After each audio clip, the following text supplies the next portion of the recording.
maxaad kala socotaa doorashooyinkii ugu dambeeyey ee Soomaaliya ka dhacay? Ahla Sheikh Dami Jadiid xafiiska madaxtooyada maalin cad ayay iskaga hooleeleen. Nabad iyo nolol xafiiska madaxweyne Maxamed Cabdullaahi Farmaajo 2021 ma sii difaacan doona. Haddii aad ku cusub tahay janaalkayga Maxamuud Milaano official, fadlan subscribe dhaho una furo gambaleelka si aad ugula socoto warbixinada iyo kuwa kale halkan ku soo gudbiyo. Mahadsanidin. madaxweynihii dowladda ku meel gaarka ahayd ee Sheekh Axmed iyo xukuumaddiisa ayaa dhaxdii u xirtay in la soo afmeero inay doorasho ay ka dhacdo dibadda, waxaana ay magaalada Muqdisho isku diyaarisay hannaan doorasho iyadoo amnigu uu ka hooseeyo maanta sidii hore. Ahla Sheikh oo ah siyaasiyiin saaxiibo dhow la ahaa madaxweyne Sheekh Shariif ayaa lagu eedeeyay in ay musuqmaasuq ku wadaan hannaanka soo xulista ergooyinka, waxaana cabasho soo gudbiyey ugaasyada soo xusha xildhibaanada maadaama xildhibaan walba oo 4.5 uu ku yimid xafiiska.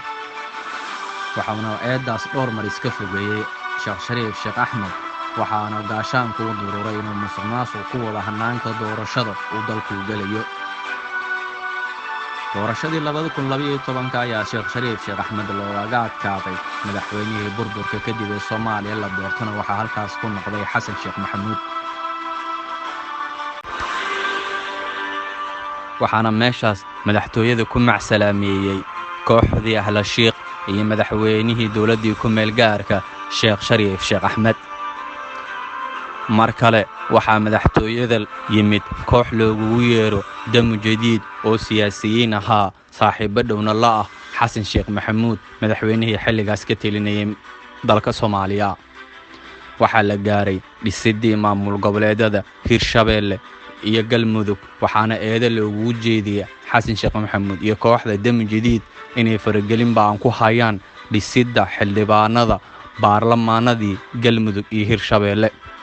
waxaana eedaas ee bannaanka u soo baxday wasiirkii hore arrimaha gudaha, mid ka mid ah la taliyayaashii Xasan Sheekh Maxamuud ee saaxiibkii ugu dhowaa Cabdikariin Xuseen Guuleed markuu ku guuleystay madaxweynaha inuu ka noqdo Galmudug State. guddiga doorashada ayaa mar kale dhexda u xirtay sidii lagu heli lahaa erga doorato baarlamaankii 10aad ee Jamhuuriyadda Federaalka ee Soomaaliya. saaxiibada siyaasadeed ee kooxdii Dami Jadiid iyo Xasan Sheekh Maxamuud ayaa lagu eedeeyay inay kuraasta baarlamaanka ee boobeen, kuwana ay u adeegsadeen malaayiin doolar. waxaa kale oo jirtay in goobaha doorashada ay ka dhaceen isrisaaseen. sidoo kale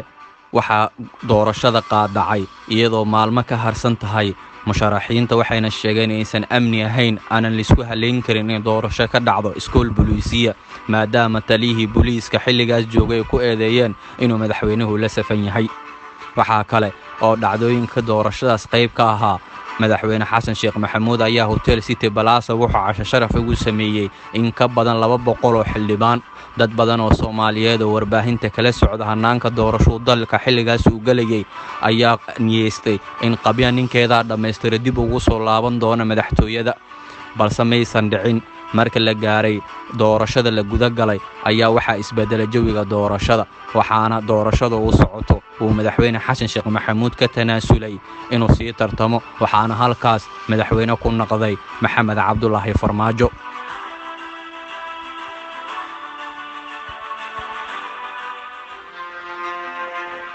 xafiiskana waxaa sidaa ula wareegay nabad iyo nolol, waxaana halkaa daaqadda ugu huleelay kooxdii Dami Jadiid iyo madaxweyne Xasan Sheekh Maxamuud. madaxweyne Maxamed Cabdullaahi Farmaajo intuu xafiiska uu joogo waxay Soomaaliya gashay marxalad khilaaf ah, maadaama dowlad goboleedyada xubnaha ka ah dowladda dhexe iyo dowladda dhexe ee khilaaf xoogan uu soo kala dhexgalay. mucaarad aad u xoogan ayaa gudaha ka dilaacay hogaaminayaan madaxweynayaashii ugu dambeeyay jamhuuriyadda. waxaa hadda Soomaaliya ay ku jirtaa marxalad kala guura, iyadoo dhowaan xafiisku uu baneeyay ra'iisul wasaarihii ugu waqtiga dheeraay saaxiibkii ugu dhowaayay madaxweyne Maxamed Cabdullaahi Farmaajo, ra'iisul wasaarihii hore Xasan Cali Khayre. nabad ayaa xafiiska ku hartay, nololna way socdaashay. xasan cali keyrena waa mid ka mid a musharaxiinta ugu cadcad doorashada soo socotee 2021 mar dhow waxaa la soo saaray guddiga doorashada inkastoo ay qaadaceen mucaaradka waxayna ku sheegeen inay yihiin saraakiil ka tirsan hay-adda nabad sugidda waxayna Fahad Yaasiin taliyaha hay-adda nabad sugidda ay ku eedeeyeen inuu raadinayo nidaam fudud oo madaxweyne Maxamed Cabdullaahi Farmaajo xafiiska ugu soo noqon lahaa Soomaaliya tan iyo burburkii kadib madaxweyne walba waxa uu xukumaa 4 sano wuuna socdaalaa sababta ayay dadka falanqeeya siyaasadda waxay ku sheegaan siyaasiyiinta oo isku garabsada hanaan lagu sheego isbedel doon taasna ay daaqada ka saarto madaxweynaha waqtigaas joogo madaxweyne Maxamed Cabdullaahi Farmaajo ayaa taageerada ugu badan ka haysta social media markii loo eego gudaha waxa uu ku leeyahay taageero aad u yar mana la mid ahan maalintii la dooranayay sababtoo ah reer Muqdisho balanqaadadii ugu waaweynaa ka sugayeen xukuumadda umaysan dhaqan gelin reer Garowe reer Kismaayo reer Cadaado reer Jowhar iyo reer Baydhabo iyo reer Marko waxayna in badan oo siyaasiyiin iyo aqoon-yahanada u arkaan inuu yahay madaxweyne ku fashilmay hanaanka xukunka maadaama balanqaadyadiisa ay dhammaantood noqdeen kuwa bura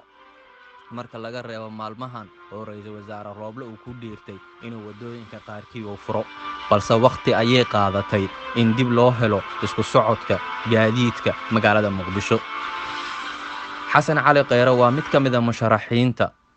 wuxuuna ra'iisul wasaare u soo noqday madaxweynaha waqtigiisa dhamaanayo waxayna isku arki doonaan xilliga doorashada la gaaro waxayna dad badan sugayaan sida uu xasan cali kheyre suurtagal ugu noqon doonto inuu xafiiska ku soo laabto haddii uu xasan cali kheyre guuleystana wuxuu noqonayaa ra'iisul wasaarihii labaad ee xilka laga casilo oo madaxweyne u noqda Soomaaliya inta ayaan ku soo gabagabeynayaa warbixintan waxaan idin soo jeedinayaa aniga ah Maxamuud Sheekh Cumar Milano haddii aad ku cusub tahay channelkayga Maxamuud Milano official fadlan subscribe dhaho gambalelkan ugu furo si aad ugula socoto warbixinada kala gedisan halkan ku soo gudbiyo tani kulanti dambo nabadgelyo saaxiibadaan jecelahayo